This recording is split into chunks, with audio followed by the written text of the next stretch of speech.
am like a beautiful, I am gorgeous woman. Then when I would open my mouth,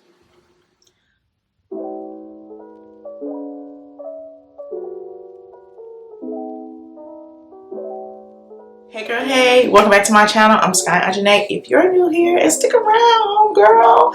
But as you see by the title, we're going to be talking about how I reinvented myself, still in the process of reinventing because we're forever evolving. So I've broken down this video into 3 main talking points. So let's get right into this video. So my first talking point is figuring out the why. Now, if it's for anything like selfish reasons or anything like that, then this journey is not going to be easy and you probably going to quit because you're not doing it for reasons that'll uplift you, reasons that'll, you know, help you and make you a better person. So my reason specifically was I just had this very strong urge that I needed to change. I want to say that it was God. He was really trying to pull me closer to him so I can just become the woman that I was destined to be. I remember around 2 years ago, I was on the phone. I was telling both of my best friends, you know, the ones from my relaxer video. If you haven't watched that, make sure you go watch that. But yeah, I was just telling them, I just feel like I need to make a change. I feel like a lot of things that I'm doing are not a reflection of the woman that I'm supposed to be. And I just felt this really strong pull from God to, you know, reevaluate my life, essentially. I knew I wanted to be a better Christian. I wanted to be a better Christian since high school, but the walk with God it's a walk. That's a whole nother video for another time, but I know I wanted to do that. I wanted to just be a better person overall because I know my purpose is to inspire women, is to be there for women. That's why my channel is for women.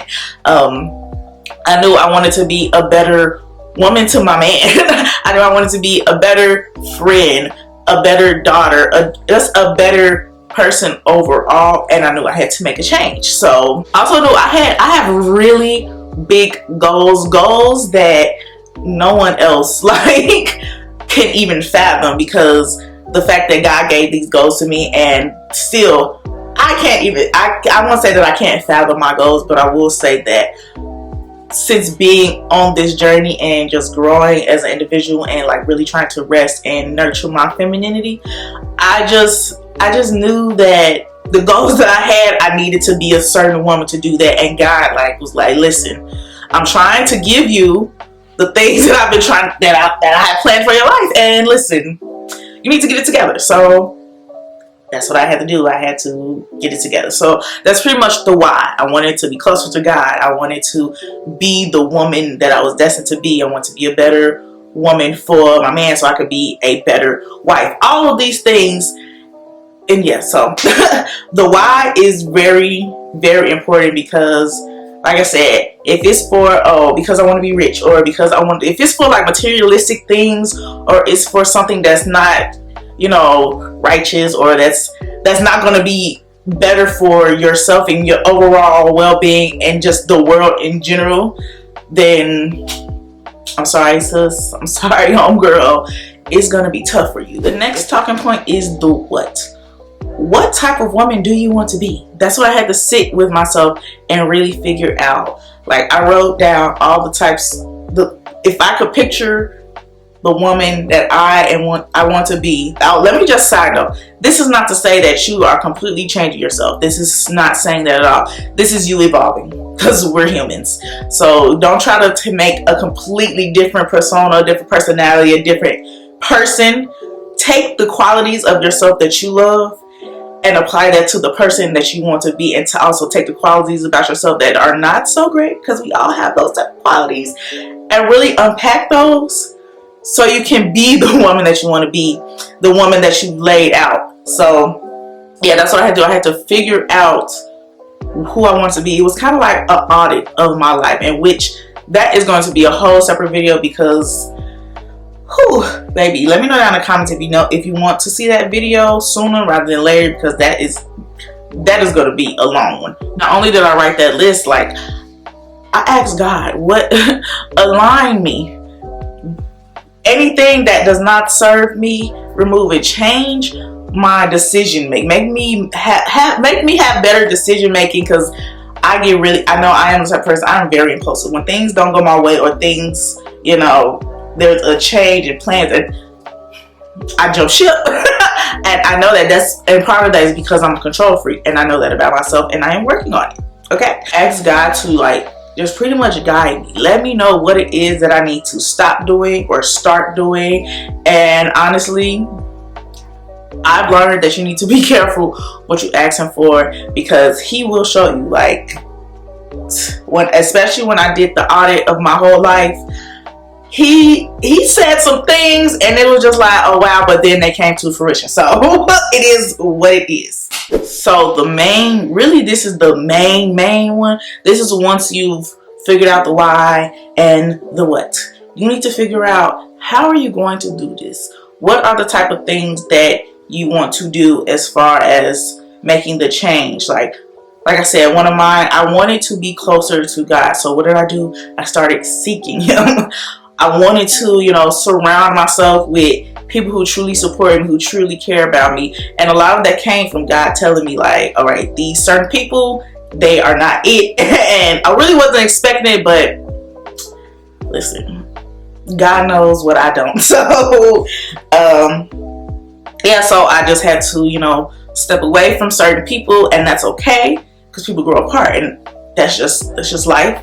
I do also just want to say, there was a lot of self-reflection that has to go on, and I feel like people are glamorizing and romanticizing, femininity and soft life and all of these things, but I think people don't talk about the shock value and the strength that you have to actually sit down and audit your whole life. So your friends, I sat down and I thought about every single friendship I have, and honestly, if they didn't serve me in no type of capacity, whether the friendship wasn't making me, I wasn't happy, I didn't feel like I was getting anything back from the relationship that I was giving, things like that, and I just removed myself.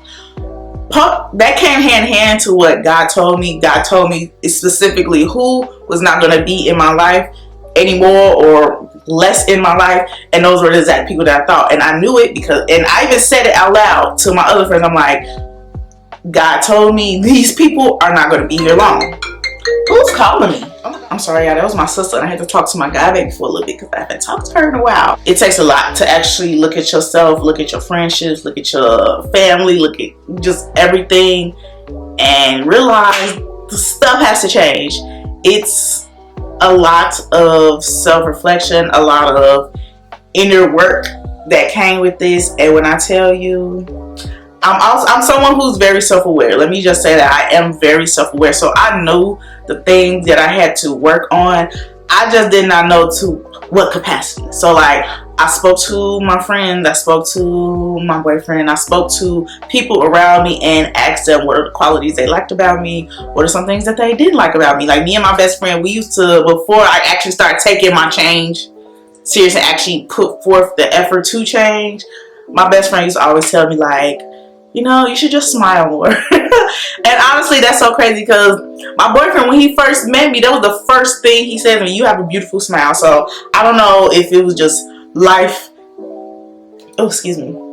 Sorry, y'all. I don't know if it was just life happened and I don't know, just stopped smiling, but I have a beautiful smile. And I did need to smile more, but at the time when she was telling me this, I was like, girl, I'm a very sweet person. I'm very nice. Anybody can walk up and talk to me. But they didn't know that until I start smiling more. They won't know that until I start. Y'all, my camera cut off on me.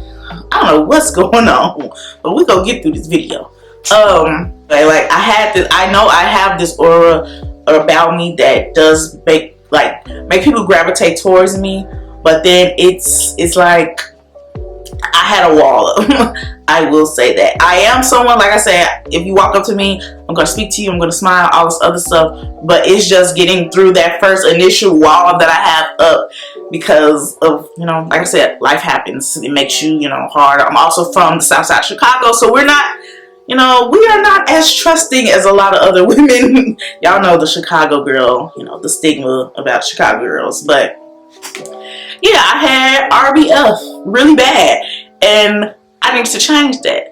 Another thing, which this is, I will go more in depth in a separate video on like the things that I specifically changed, but like cursing was one thing that I know I needed to change. I am like a beautiful, I am gorgeous woman. Then when I would open my mouth, it was just so ugly. And even now when my Snapchat memories come up and I just listen to the way I was speaking, it's like, oh my gosh. That's, girl, why do you, it was be this, MF of that, F this, da da da da. That's not cute. Like, it's just not cute. And that's just like a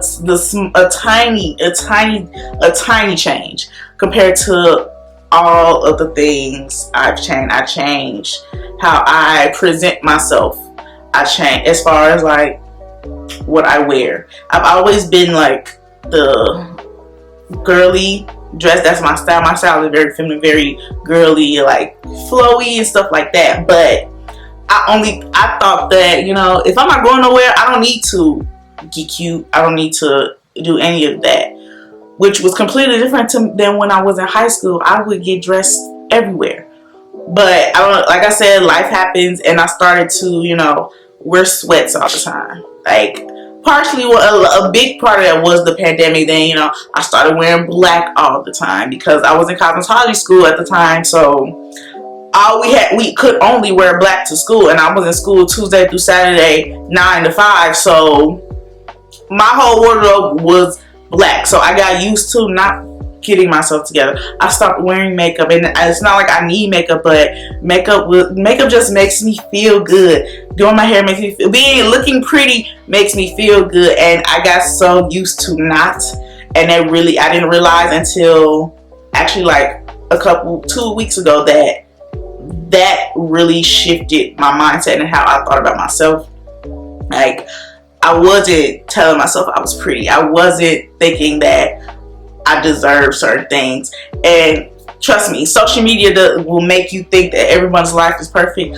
I was going through it, and I didn't tell anybody. I was going through it, and I just was like, okay, it's whatever. That's not healthy. Like, I could have went to God. I could have went to my friends. I could have went to my man. I could have went to my parents. I have so many people in my circle, and even if you don't have that many people in your circle, you will forever have the Lord. Like, and if you're not someone who believes in God, worships the Lord Jesus Christ, then this is not the channel for you, because we believe in Christ over here on this channel. But if you don't have that support system, you always have him. Like, even, and I'm still like I still have to remind myself this too when I'm going through things, that I am not alone. Even when I feel alone, God sees all. He hears all our cries. He hears all our prayers. He hears everything. And whew, that was a word. But and then don't think that once you start, you have to, like, that's just, you know, you just continue and you make those changes, blase. You have to continuously, frequently audit your life so that you can make sure that you are continuing on that path. So, like, right now, I just recently did an audit of my life. Like, have I been holding myself accountable? Because we are the only ones that can hold ourselves accountable for anything. Having someone else hold you accountable, that's not really a thing. Accountability is something that we take, and that's what I learned from reading the 12-week year that talks about accountability. So when you look at the definition of accountability, it says of a person, organization, or institution required or expected to justify actions or decisions responsible. So no one else can justify your actions. No one else can, like, make your decisions. That's stuff that you have to. So we have to be accountable for ourselves. Yes, we can have our friends and family, everything support us, but when it comes to being accountable, that's all on you. So auditing your life every couple of months or so is going to help guide you on how the progress you've made, and the 12-week year, which is why I really like that, and I really recommend that book for people who have goals and they want to accomplish them. I really recommend that book because it teaches you how to set goals and achieve them in a short amount of time than your mind would have limited you to.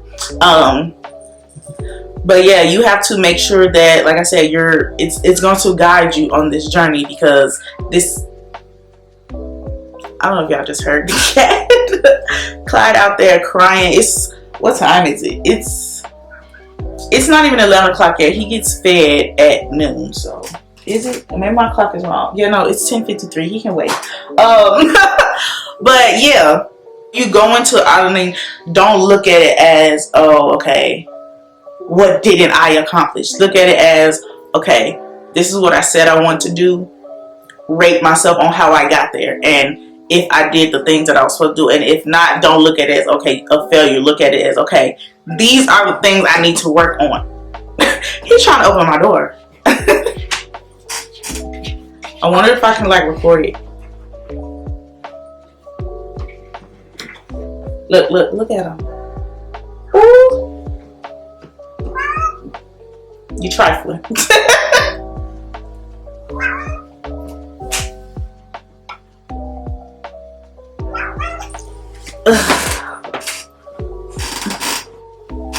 I'm trying to record my video.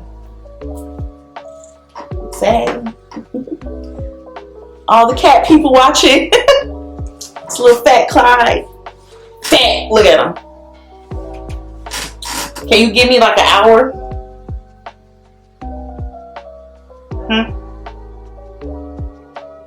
All right. Think of it as note taking. So when I take notes, when I learned to take notes in elementary school, we said what I already know, what I know a little bit, and what I completely need help with. So take all the things, all the things that you said you wanted to do that you actually done. Okay, put that away. You don't even got to worry about that anymore, because it's become a habit for you to do whatever that thing is. The things that you weren't as consistent with, you weren't really putting that much effort in. You put some effort, but you haven't put the most effort in there. Focus on those things, because those are things that you already were trying to get into the habit of changing. And then you have the things that you still need to work on. You will come back to that. That's not saying to put them aside, ignore them. Always keep them in your mind so that you can start building those habits. Oh my gosh, stop. Stop. Just, can you? I'm sorry, y'all. He just moved the cat. He walking around my ring light. This is so sad. Anyway, the things that you want to, like I said, you don't want to put them to the side like they don't exist, in those things, or you don't want to change, but they always should remain in the back of your mind. So once you start building those habits that you kind of wasn't really working towards that hard, once you build those habits, those ones that you completely dismissed the first time, you can start to work on those. You start incorporating those things. This is a journey. This is not like a track race. There's no finish line, because we are forever evolving, and does not need to say that you are never going to reach the woman that you're trying to be. You're heavy. I want to put you down, but you will act crazy if I put you down. I feel like I look so ridiculous holding this cat like this, but he's sitting here, literally sitting here chilling. So I don't know what y'all be doing to keep what. Now you want to adjust yourself. I don't know what y'all be doing to these cats that make them hate y'all and all of that, but this one love me. I need to put you down. Here, go sit. Go sit over here.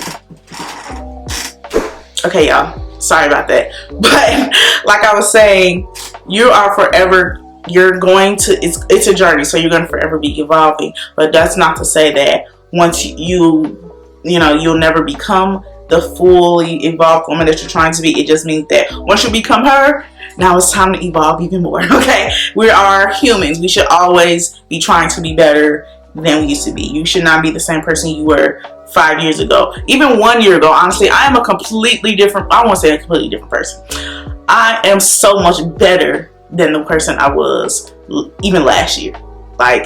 Even yesterday, because I'm trying to actively work to be the woman that I want to be, the woman I was destined to be. And that only comes with consistency. That only comes with faith. That only comes with actually trying and wanting to change. So if it's not something that's like deep down in your core that you want to change, it's not really going to, you know, have that much of an effect on you. And going back to having your friends to support you, not hold you accountable, because that is your responsibility. Have that person, like I said, support you in that. Ask them things. You can use them as a form of auditing your life. Like I know me, when I did re-audit myself once I started making the changes, I asked my boyfriend what changes he's seen in me. I asked my best friends what changes they've seen in me, and they all says they realized like a significant amount of change that I've done. Like one in particular, and it's really like, it kind of hurt me so bad because I didn't realize how bad I was. And like I literally thank God every day for this man, because anybody else would not deal with me, because he truly loves me. But I was asking my boyfriend, I was on the phone with him, and I was like, so have you noticed any change in me since, you know, I started trying to, you know, rest in my feminine and just be an overall better human being? And he was like, yeah. He was telling me how I guess one day he had to tell me something, and he knew it was something that would make me upset. And he was like, as soon as he said it to me, in his head, he was like, here we go. Because he was, you know, so used to me just getting upset and like cuss him out or just being irrational, really. And he was expecting it. But when I was just like, you know, okay babe, it's okay, yada yada, whatever I said, he was just like, oh my gosh, wow. Like, and he said from that point on, he really started like paying attention to my changes. Like he noticed how much softer I am in my approach. I am more in touch with my feelings. Like I've always been a person who knew how I felt and spoke on it, but I never really actually sat and felt them. And so now that I sit with my feelings and actually analyze what I'm feeling, it's easier for me to communicate with that to him, and that he responds in the way that I need him to. And it took me a while to realize, like, at the end of the day, I'm dealing with a man, a real man, and I cannot approach him the way I've been approaching him, like especially if I'm trying to be a wife. So yeah, there were so many things that I had to stop doing. But yeah, we will talk about that in another video when I talk about the masculine behaviors that I had to stop doing, because baby, I was wilding. But that video will be coming up Sunday, so stay tuned for that. And I hope you really enjoyed this video. I hope you know, really sit down with yourself and start to make these changes. Let me know down in the comments, you know, what changes have you started making? Any advice that you have for others watching who may not know all these things, who haven't, you know, started this journey. Let's just have a community of women that helps uplift and elevate each other. And even like, so those who, like I said, who don't have people that can, you know, support them, come to this channel and I support you, okay? I support you. You can DM me if you haven't, like, if you need to talk, anything like that. I'm just a very open person. I don't know. Also, I think it's because I'm a hairstylist, so people just come to me with their, you know, things that's going on with their life. It's like that they sit in that chair and it becomes a therapy session. But yeah, thank you all so much, and I hope to see you all in my next video.